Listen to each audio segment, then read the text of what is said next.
প্রিয় দর্শক, আমাদের সাপ্তাহিক আয়োজন যে কথা কেবল অনুষ্ঠানে আপনাদের সবাইকে স্বাগত জানাচ্ছি। আজ আমরা কথা বলবো নারী ও নির্বাচন নিয়ে। ত্রয়োদশ জাতীয় সংসদ নির্বাচনে যে নারীর যে ভূমিকা ছিল এবং নারীর যে অংশগ্রহণ ছিল সেটি কিন্তু আলোচিত বিষয়। আমরা দেখেছি যে নারীর যে নির্বাচনে অংশগ্রহণ করবার যে প্রতিশ্রুতি সেটি কিন্তু বাস্তবায়ন করতে সক্ষম হয়নি। এর মধ্যে বিএনপির পক্ষ থেকে 10 জন নারীকে নির্বাচনে প্রতিদ্বন্দ্বিতা করতে দেওয়া হয়েছিল এবং জামায়াত ইসলাম থেকে কোনো প্রতিদ্বন্দ্বিতাই নারী নির্বাচনে সরাসরি নির্বাচনে অংশগ্রহণ করার সুযোগ পায়নি। সে অবস্থায় আমরা 51টি রাজনৈতিক দলের মধ্যে 30টি রাজনৈতিক দলের কোনো নারী প্রার্থী ছিল না এবং আমরা দেখেছি যে বিএনপি নিরঙ্কুশ বিজয় লাভ করার পর তাদের 6 জন নেত্রী বা তাদের 6 জন মহিলা সংসদ সদস্য প্রার্থী তারা নির্বাচনে বিজয়ী হয়েছেন। আমরা সে কারণে আজকে নারী ও নির্বাচনে কথা বলবার জন্য অতিথি হিসাবে আপনাদের সামনে আজকে উপস্থিত করতে পেরেছি আমরা অত্যন্ত যোগ্য একজন ব্যক্তিত্ব, ঢাকা বিশ্ববিদ্যালয়ের সাবেক শিক্ষার্থী, সাবেক ছাত্রনেত্রী, যিনি বাংলাদেশ জাতীয় দল বিএনপি থেকে ধানের শীষ প্রতীক নিয়ে বিপুল ভোটের ব্যবধানে জয়লাভ করেছেন। তিনি হচ্ছেন তাহসিনা রুশদী লুনা এমপি। তিনি বিশ্বনাথ ওসমানীনগর আসনে সংসদ নির্বাচিত হয়েছেন। আপনাকে স্বাগত জানাচ্ছি লুনা আপা, আপনাকে আমাদের আজকের আয়োজনে অংশগ্রহণ করবার জন্য। আমরা খানিকটা বিশ্লেষণে বলেছি যে নারী ও নির্বাচন আজকে আমাদের আলোচনার বিষয় এবং সে আলোচনার বিষয়ে আলোচনা করতে গেলে যেটা বলেছি যে আমাদের এখনও পর্যন্ত আমরা জাতীয় সংসদ বলি বা তৃণমূল পর্যায়ে বলি, সেখানে কিন্তু নারীর অংশগ্রহণ সেখানে কিন্তু খুব একটা বেশি আমরা দেখতে পাই না। তার মধ্যে আমরা বিএনপিকে দেখেছি 10টি আসনে তারা নারী সংসদ নির্বাচনে পরিণত করবার জন্য সরাসরি তারা নমিনেশন দিয়েছে। তার মধ্যে 6 জন নির্বাচিত হয়েছে। এছাড়াও আরেকজন প্রতিদ্বন্দ্বী প্রার্থী যিনি স্বতন্ত্র প্রতীক নিয়ে নির্বাচন করে নির্বাচিত হয়েছেন। আপনাদের মধ্যে থেকে 6 জন নির্বাচিত 3 জন মন্ত্রী হয়েছেন, বাকিরা নানা কার্যক্রমে এখনও রয়েছেন। আপনার কাছে যে বিষয়টি সেটি হচ্ছে যে আপনি তো অত্যন্ত একটা প্রতিকূল পরিবেশের মধ্যে দিয়ে আপনি নির্বাচনে অংশগ্রহণ করেছেন। আমাদের মনে আছে যখন আপনার স্বামী ইলিয়াস আলী গুম হয়, তারপর থেকে আপনার পরিবারের সামাজিক, রাজনৈতিক এবং আর্থিক যে চ্যালেঞ্জগুলো সবগুলো কিন্তু আপনাকে গত 14 বছর স্বামী গুম হওয়ার পর থেকে আপনাকে মোকাবেলা করতে হয়েছে। আর গত 17 বছর নিপীড়ন নির্যাতন সেটা তো ছিলই। এরপরে আপনি নির্বাচনে অংশগ্রহণ করেছেন, জয়লাভ করেছেন। একজন নারী হিসাবে, নারী প্রার্থী হিসাবে বাংলাদেশ জাতীয়তাবাদী দল থেকে নির্বাচনে অংশগ্রহণ করতে গিয়ে আপনি কী চ্যালেঞ্জের মুখোমুখি হয়েছেন এবং এই চ্যালেঞ্জগুলি কীভাবে মোকাবেলা করেছেন? ধন্যবাদ আপনাকে। নারী প্রার্থী হিসাবে নির্বাচন করাটা, যেটা আপনি ব্যাকগ্রাউন্ডে বলেছেন যে আমার হাজব্যান্ড এখানে এমপি ছিলেন, আমার যে নির্বাচনী এলাকা সিলেট 2 বিশ্বনাথ এবং ওসমানীনগর 2টি উপজেলা নিয়ে গঠিত। তো সেখানে আসলে উনি একটি অত্যন্ত জনপ্রিয় একজন সংসদ সদস্য ছিলেন এবং উনি বাংলাদেশ জাতীয়তাবাদী দলের একজন অত্যন্ত জনপ্রিয় এবং একটা মানে শক্তিশালী সংগঠক ছিলেন। ওনার এই এলাকায় ওনার যে উনি সংসদ সদস্য নির্বাচিত হওয়ার পরে এই এলাকায় উনি প্রচুর ডেভেলপমেন্ট করেছেন, মানে উন্নয়ন করেছেন, যেটা হয়তো সিলেট জেলার মধ্যে কোনো উপজেলায় এত উন্নয়ন আসলে হয় নাই। তো ওনাকে যখন বিগত ফ্যাসিস্ট সরকার কর্তৃক ওনাকে গুম করা হয়, গুমের পরবর্তীতে আমি আমাদের তৎকালীন চেয়ারপারসন বেগম খালেদা জিয়ার নির্দেশে আমি আসলে ওই এলাকার মানুষের সাথে সম্পৃক্ত হই। বিকজ তখন ওই এলাকার মানুষের জন্যে যে অভিভাবক যেটা বলা হয়, ওরা অভিভাবক শূন্য ছিল, রাজনৈতিক অভিভাবক শূন্য ছিল। তার একটি আশ্রয় খোঁজার মতো জায়গা ছিল এবং সে কারণে আমি ওই এলাকার মানুষের প্রতি আমার দায়বদ্ধতা আমি মনে করেছি, যেহেতু ওরা আমার হাজব্যান্ডের এলাকা এবং আমার হাজব্যান্ডকে, ইলিয়াস আলীকে ওরা মানে অত্যন্ত ভালোবাসে এবং ইলিয়াস আলীর প্রতি তাদের ভালোবাসা এবং তাদের সাপোর্ট দেওয়ার সেটাও একটা ছিল। সে কারণে আমি ওই এলাকার রাজনীতির সাথে মূলত সম্পৃক্ত হই। আর আমি মূলত ঢাকা বিশ্ববিদ্যালয়ে আমার পড়াশোনা, ঢাকা বিশ্ববিদ্যালয়ে রাজনৈতিক ছাত্র রাজনীতির সাথেও সম্পৃক্ত ছিলাম। পরবর্তীতে আমি ঢাকা বিশ্ববিদ্যালয়ে প্রশাসনে কাজ করেছি। তো আমি আসলে রাজনীতি বলেন, প্রশাসনিক বলেন, এই জায়গা থেকে আমি মনে করি যে সেই জায়গায় আমার দক্ষতা রয়েছে। আমি ওই এলাকায় মানুষের সঙ্গে কাজ করেছি দীর্ঘদিন ধরে। মানুষের প্রথম কথা নির্বাচন অংশগ্রহণ করা বা নির্বাচনে বিজয় হওয়াটা হচ্ছে মানুষের আস্থা অর্জন করা, মানুষ বিশ্বাস করা এবং মানুষ ভরসা করা। সেই ভরসার জায়গাটা আমি তৈরি করতে পেরেছিলাম ইলিয়াস আলীর অনুপস্থিতিতে। এলাকার মানুষ আমাকে গ্রহণ করেছিল। এখানে যে নারী প্রার্থী হিসাবে যে কথাটা এসছে, যে নারী প্রার্থী হিসাবে মানুষের যে হ্যাঁ সমাজে আমাদের কিছু কিছু কিছু মানুষের একটা ইয়ে থাকে, সেটা হলো যে নারী মানে হতে পারবে না, মানে এরকম একটা মনোভাব থাকে। সেই সংখ্যাটা খুব কম, মানে খুব বেশি না। এবং এটাকে আসলে খুব একটা এস্টাবলিশ যারা করতে চেয়েছিল তারা খুব একটা এস্টাবলিশ করতে পারে না সাধারণ মানুষের কাছে যে আমি নারী প্রার্থী প্রথমত। তারপরে আরও বিষয় ছিল যে আমি এইখানকার মানে আমি তো এলাকার বউ, আমি এলাকার মেয়ে নয়, এটিও একটি ছিল। যারা আমাদের বিরোধী পক্ষই হোক অথবা যারা আমাদের সমালোচনা করতে চায় আর কি, সেই সব তাদের একটা ইয়ে ছিল এখানে, যাতে আমি এখানে না করতে পারি। থাকেই তো মানুষের পক্ষ বিপক্ষ, তবে সেই জিনিসটা আসলে সাধারণ ভোটারদের কাছে ওরকমভাবে তারা প্রতিষ্ঠিত করতে পারে নাই কারণে যে বিগত 17 বছর ফ্যাসিস্টের যে আন্দোলন, ফ্যাসিস্টের যে সময়ে আমি আসলে প্রতিনিয়তই এলাকার মানুষের সাথে সম্পৃক্ত ছিলাম। এবং আমি উপজেলা থেকে জেলা থেকে উপজেলা ইউনিয়ন থেকে ওয়ার্ড পর্যন্ত আমি আসলে তাদের সাথে সংযোগ স্থাপন করতে পেরেছিলাম। মানুষ আমাকে বিশ্বাস করেছিল যে না আমি পারবো। কারণ যদিও এটা নির্বাচনের বিষয়, কিন্তু আমরা যদি প্রশাসনিক দিকে লক্ষ্য করি তাহলে দেখব যে প্রশাসনের কিন্তু অনেক জায়গায়, যেমন আপনি মনে করেন যে দুইটা উপজেলা আছে, দুইটা উপজেলাতে আমাদের যারা ইউনো অনেকাংশে অনেক ক্ষেত্রেই কিন্তু নারীরা এখানে, তারা কিন্তু একটা উপজেলা চালাচ্ছে, তারা কিন্তু প্রশাসনিক দক্ষতা দিয়ে তারা ভালো কাজ করছে। বিষয়টা হলো কাজের যোগ্যতার, যে সেখানে পুরুষ বা মহিলা সেখানে ম্যাটার করছে না। মানুষের দৃষ্টিভঙ্গি কিন্তু এখন বদলে গেছে।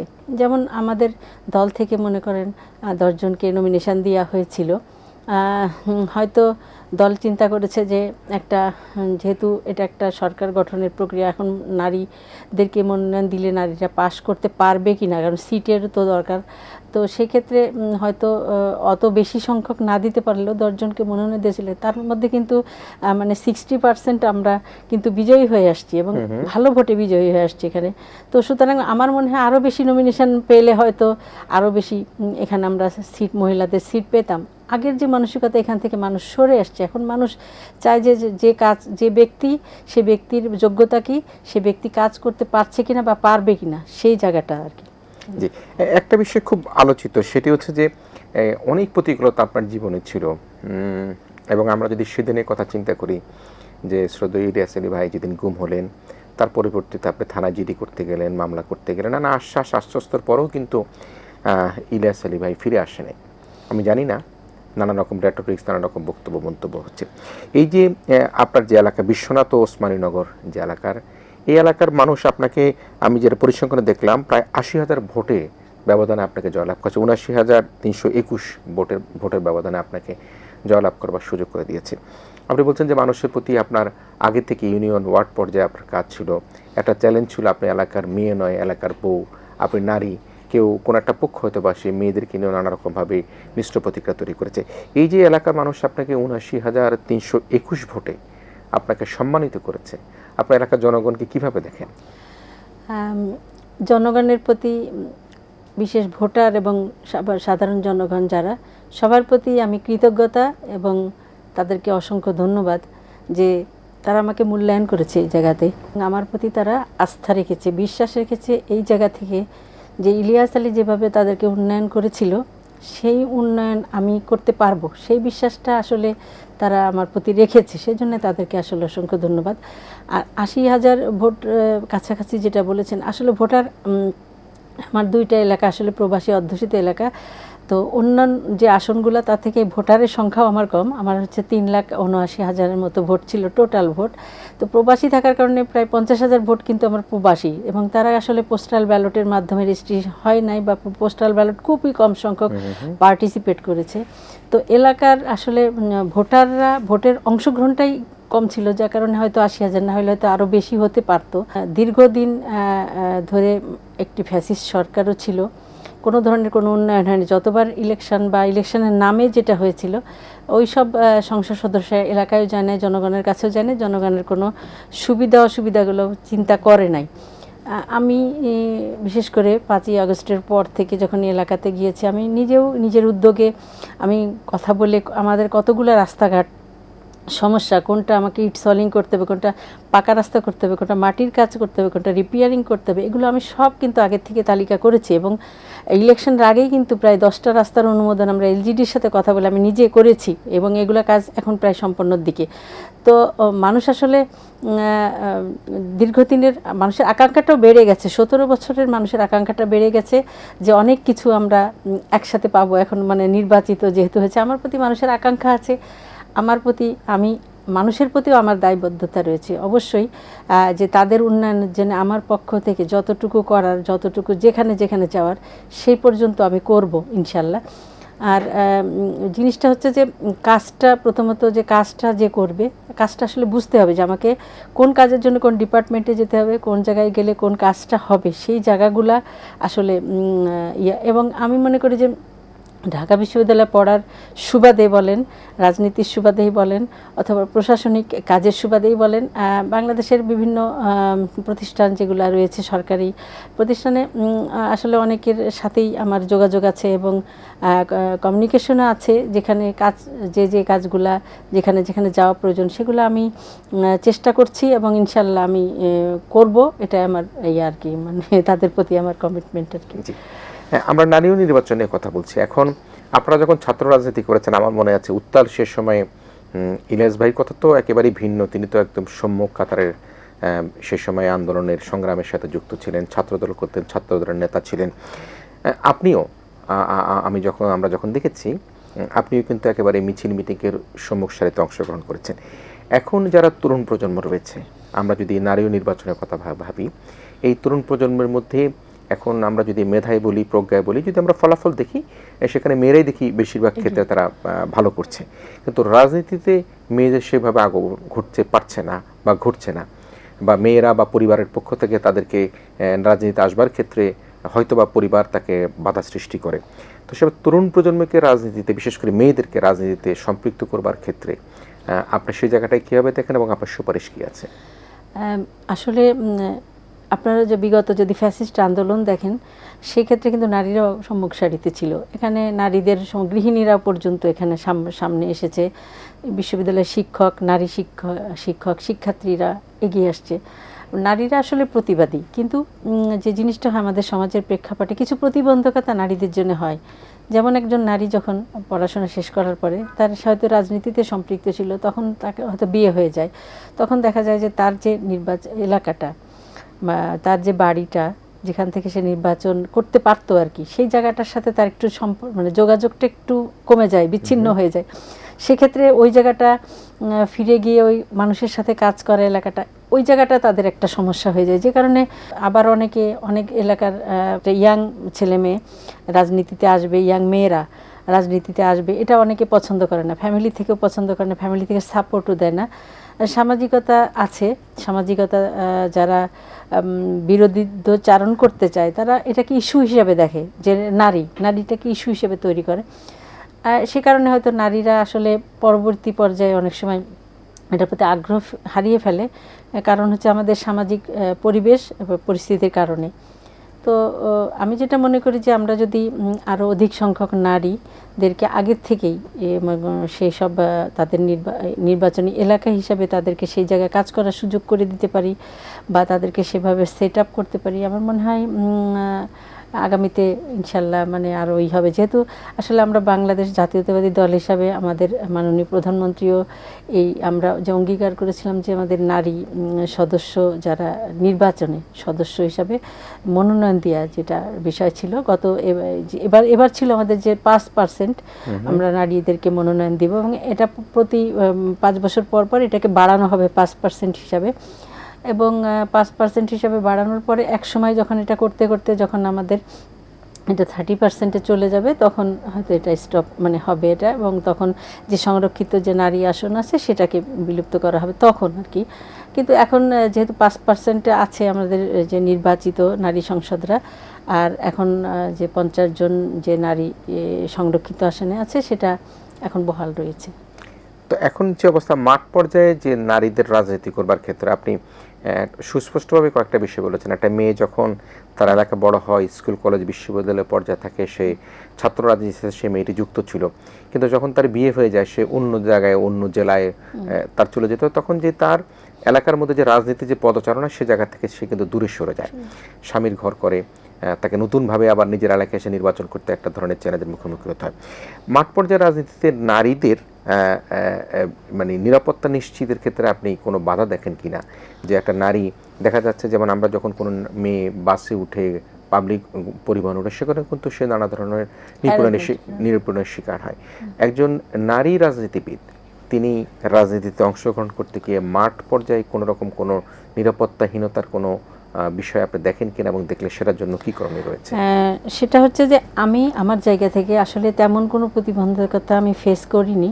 তবে যেটা হয়, আমার যেটা মনে হয় সেটা হলো যে ইয়াং নারী যারা মাত্র স্টুডেন্ট বা তারা মাত্র তাদের পড়াশোনা শেষ করেছে, তাদের ক্ষেত্রে তো কিছু সমস্যা থাকেই। কারণ আমরা যে রাজনীতিটা, যে এলাকা ভিত্তিক যে রাজনীতিগুলো হয়, সেগুলো আসলে বিভিন্ন শ্রেণী পেশার মানুষ সেটার সাথে সম্পৃক্ত হয়। এখানে যে সবাই আমাদের মানে এডুকেটেড মানুষ হবে সেটাও না, সবাই মানে বিভিন্ন মানে বিভিন্ন পেশা, বিভিন্ন শ্রেণীর মানুষ সেখানে সম্পৃক্ত থাকে। সেখানে মানুষের সংস্কৃতি, তাদের শিক্ষা, সব কিছু মিলিয়ে কিছু তো তাদের সমস্যা ফেস করে। তবে যদি নারীরা কাজ করা শুরু করে তাদের এলাকা ভিত্তিক, আমার মনে হয় সেটা ওভারকাম করতে পারবে এটার বিষয়ে।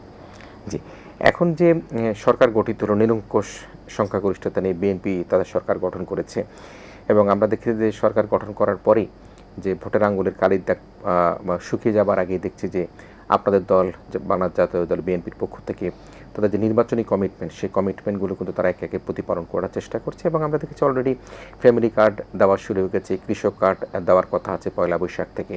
এর পরবর্তীতে খাল খনন কাজ শুরু হয়েছে, বৃক্ষরোপণ শুরু হয়েছে। আমরা গত ঈদে দেখেছি যে পরিচ্ছন্নতা কর্মী তাদেরকেও কিন্তু 5,000 টাকা করে একটা ঈদ বোনাস দেওয়া, যেটা একেবারে খুবই একটা আশ্চর্যের বিষয়। যিনি এই শহরটাকে, এই সিটি কর্পোরেশনটাকে যিনি পরিচ্ছন্ন রাখেন, ভোরবেলা উঠে আমরা পরিচ্ছন্ন দেখি, সে জায়গায় দেখি তাদেরকেও সম্মানিত করা আছে।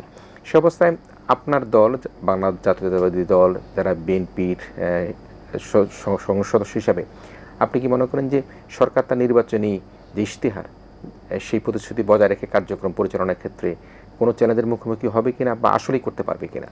বর্তমানে আপনি যেটা বলেছেন যে নির্বাচনী ইশতেহার বাস্তবায়নের জন্য কাজ শুরু করেছে অলরেডি আমাদের মাননীয় প্রধানমন্ত্রী, উনি কাজ শুরু করেছেন, এবং উনি কিন্তু স্টেপ বাই স্টেপ এগিয়ে যাচ্ছেন। এবং আমি বলবো না যে উনি রাতারাতি এটা সম্ভব, সময় দিতে হবে, সময়ের আছে। এবং আমি মনে করেছি যে সদিচ্ছা থাকলে এই নির্বাচনী ইশতেহার বাস্তবায়ন সম্ভব। 100% বাস্তবায়ন সম্ভব হবে কিনা সেটা আমি অবশ্য নিশ্চিত করে বলতে পারছি না। তবে আমার মনে হয় অধিকাংশ নির্বাচনী ইশতেহার বাস্তবায়ন দিকে আমরা এগিয়ে যাব বাংলাদেশ জাতীয়তাবাদী দল হিসেবে মাননীয় প্রধানমন্ত্রীর নেতৃত্বে। তো উনি যে ইশতেহারগুলো কাজ শুরু করেছেন ইতিমধ্যে, এবং ওনার সদিচ্ছা যে আছে সেটাই তার বড় প্রমাণ যে ওনার সদিচ্ছা আছে, এবং সদিচ্ছা থাকলে এটা সম্পন্ন করা সম্ভব হবে। এবং সেই লক্ষ্যে বিএনপি এবং সরকার সে লক্ষ্যে কাজ করবে বলে আপনারা মনে করছেন, সেটা সবসময় আপনাদের নানা রকম বক্তব্য মন্তব্যের মধ্যে আমরা দেখতে পাচ্ছি। আমি যদি আবার একটু ফিরে আসি সেই ইলিয়াস আলীর গুম হওয়ার কথার দিকে, এবং তিনি তো ফিরে আসেননি, জানি না তার কোনো সঠিক তথ্য কিন্তু এখনো পর্যন্ত কেউ দিতে পারেনি। আপনার এলাকায় ইলিয়াস আলীর জনপ্রিয়তার কথা আমি আমার ছাত্র জীবন থেকে দেখেছি, সংসদ সভার পর থেকে আমি দেখেছি। আপনি কি মনে করেন যে ইলিয়াস আলী বেঁচে থাকলে তিনি, বা তাকে যদি পাওয়া যেত, গুম থেকে যদি ফিরে আসতে পারত, তিনি জনপ্রিয়তার আপনার চাইতে বেশি শীর্ষে যেতে পারতেন কিনা, আপনার বিশ্লেষণ? অবশ্যই অবশ্যই অবশ্যই ওনাকে মানে অতিক্রম করার ক্ষমতা আমার নাই, এটাই বলবো আর কি। সো তার স্মৃতি আপনি রেখেই, হৃদয়ে রেখেই আপনি এগিয়ে চলতে, তাকে সামনে রেখে এগিয়ে চলা, সামনে রেখে এগিয়ে চলতে চাচ্ছেন। ওনার পরিবারের, মানে ওনার বাবা মায়ের দিকের, ভাই বোনদের দিকের সবাই অবস্থা কেমন আছে একটু? আছে আলহামদুলিল্লাহ ভালো। ওনার আসলে ভাই বোন যারা আছে বেশি, ওনার সবাই দেশের বাইরে আর কি। আচ্ছা, একটা বোন আছেন সিলেটে থাকেন, আছে ভালো আছেন। আমার শাশুড়ি আছেন, বাড়িতে থাকেন, গ্রামের বাড়িতে। তো আমি যাই তো ওখানে, ওনার সঙ্গে গেলেও আমি থাকাও হয়। ওনার সবাই আছেন আলহামদুলিল্লাহ। তবে ছেলে হারানোর কষ্ট সেটা তো কেউ মানে বুঝতে পারবে না, বা সেটার থেকে কাউকে মানে ই করাও যাবে না। মানসিকভাবে অনেকটাই অসুস্থ, শারীরিকভাবে বয়সও হয়ে গেছে, সেই হিসাবে ওনার আসলে বয়োবৃদ্ধ, এবং সবসময় উনি এটাই প্রত্যাশা করেছে যে কোনো দিন ওনার ছেলে হয়তো ফিরে আসবে, এটা আর কি। এই আশা নিয়ে প্রত্যাশা নিয়ে বেঁচে থাকা, এটা। ইলিয়াস আলী ভাইয়ের মা বা আপনার শাশুড়ি, ওনার বয়স কত হবে এখন? 80-র কাছাকাছি। 80-র কাছাকাছি। এখনো অপেক্ষায় থাকেন যে হয়তো তার সন্তান ফিরে আসবে, সে অপেক্ষায় থাকেন। আমরাও সেই অপেক্ষায় হয়তো আছি, জানি না মহান রাব্বুল আলামিন শেষ সিদ্ধান্ত কীভাবে রেখেছিলেন, কী হয়েছিল, কোথায় আছেন, বেঁচে আছেন কিনা, সেটি হয়তো বা উপরওয়ালার সিদ্ধান্তেই আমরা হয়তো ভবিষ্যতে জানতে পারবো। আপনি এই যারা ভবিষ্যৎ রাজনীতিতে আসতে চায়, তরুণদেরকে, মেয়েদেরকে বিশেষ করে, তাদের জন্য কি পরামর্শ দিতে পারেন? যেমন আপনার মনে করেন, যখন আপনি বলছিলেন যে সে বিশ্ববিদ্যালয় পাঠ চুকানোর পরে কিন্তু তাকে স্বামীর ঘরে চলে যেতে হচ্ছে, কিন্তু এরপরও বাংলাদেশের নারী নেতৃত্বের কিন্তু আমরা মরহুমা বেগম খালেদা জিয়া নারী নেত্রী ছিলেন, দেশনেত্রী ছিলেন, আপসীর নেত্রী ছিলেন, এবং সেই মেয়েদেরকে রাজনীতিতে সম্পৃক্ত করবার ক্ষেত্রে আপনার সর্বস্ব যদি একটা সুপারিশ করেন মেয়ে রাজনীতিবিদ হতে ইচ্ছুক তাদের জন্য।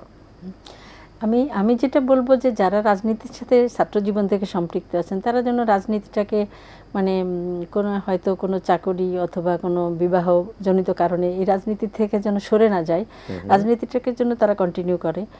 আর রাজনীতিতে একটি ক্ষেত্র তৈরি করা, যে যেখানে কাজ করলে ভবিষ্যতে তারা এগিয়ে যেতে পারবে, বা তারা এই মানে এই সংসদ সদস্য নির্বাচিত হওয়ার মতো অবস্থায় যেতে পারবে, তাদের সেই জায়গাগুলোতে কাজ করা অবশ্যই উচিত। এবং তারা আসলে মাঝখানে তাদের বিরতি না দিয়ে সেটাকে কন্টিনিউ করা উচিত বলে আমি মনে করি, এবং তাহলে অবশ্যই সফলতা আসবে তাদের জন্য। সর্বশেষ আবারও যদি ফিরে আসি যে আপনি বিশ্বনাথ ওসমানীনগর এলাকার মানুষের জন্য আপনি কোনো শুভেচ্ছা বার্তা কীভাবে দিতে চান? শুভেচ্ছা মানে আমাকে নির্বাচিত করেছে, সেজন্য আমি তাদেরকে সবসময় এবং হাজারবার তাদের প্রতি কৃতজ্ঞতা জানাই। তারা আমাকে ভরসা করেছেন, আমার প্রতি আস্থা রেখেছেন।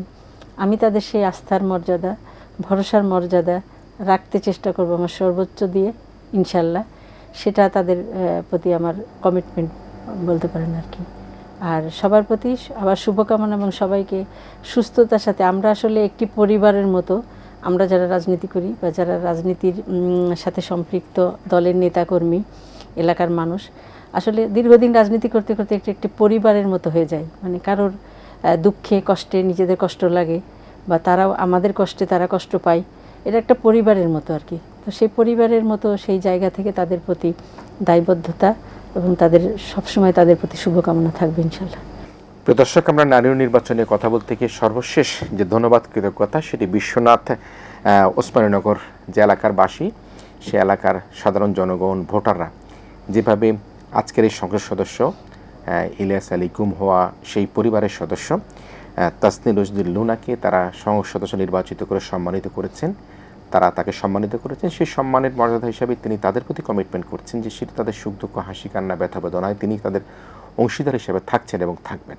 ভবিষ্যৎ রাজনীতিতে তিনি এলাকার জনগণের সাথে কাজ করতে চান, এলাকার মানুষের উন্নয়ন করতে চান, বিশ্বনাথ ওসমানীনগরের মানুষের সাথে থাকতে চান, সেই প্রতিশ্রুতি তিনি এখানে দিয়েছেন। আমরা মনে করি নারী ও নির্বাচন কিন্তু একই সুতায় গাঁথা। বাংলাদেশের রাজনীতিতে নারী নেতৃত্বের বিকাশ হয়েছে। মরহুমা বেগম খালেদা জিয়া বাংলাদেশের প্রধানমন্ত্রী ছিলেন, বিরোধী দলের নেত্রী ছিলেন, দেশনেত্রী ছিলেন, তিনি বাংলাদেশের আপসীর নেত্রী হিসাবে, তিনি বাংলাদেশের অবিসংবাদিত নেত্রী হিসাবে তিনি বাংলাদেশ থেকে যে সম্মানজনকভাবে তার চিরবিদায়, সেটি আমরা দেখেছি। আমরা আশা করব যে যতটা বেশি নারীরা বেশি এই রাজনীতিতে সক্রিয় হবে, তত বেশি আমাদের যে নারীদের অংশগ্রহণ, নারীদের যে অংশীদারিত্ব, নারীদের যে ক্ষমতায়ন, সেটা আমরা বাস্তবায়ন করতে পারবো। ভবিষ্যৎ রাজনীতিতে প্রত্যেকটি রাজনৈতিক দল তাদের নির্বাচনী স্তরের প্রতিশ্রুতি অনুযায়ী বা আমাদের সংবিধানের আলোকে বা রাষ্ট্রের চাহিদা অনুযায়ী নারীদেরকে সরাসরি নির্বাচনে অংশগ্রহণ করবার সুযোগ দেবেন, এই আশা করছি, এই প্রত্যাশা করছি। সবশেষে আবারও আজকের অনুষ্ঠানের সম্মানিত অতিথি মাননীয় সংসদ সদস্য তাসনিম রশদির লুনা, আপনাকে ধন্যবাদ জানিয়ে আমাদের নারী ও নির্বাচন আলোচনা এখানে শেষ করছি। আপনারা ভালো থাকবেন, সবাই মিলে ভীষণ ভালো থাকবেন।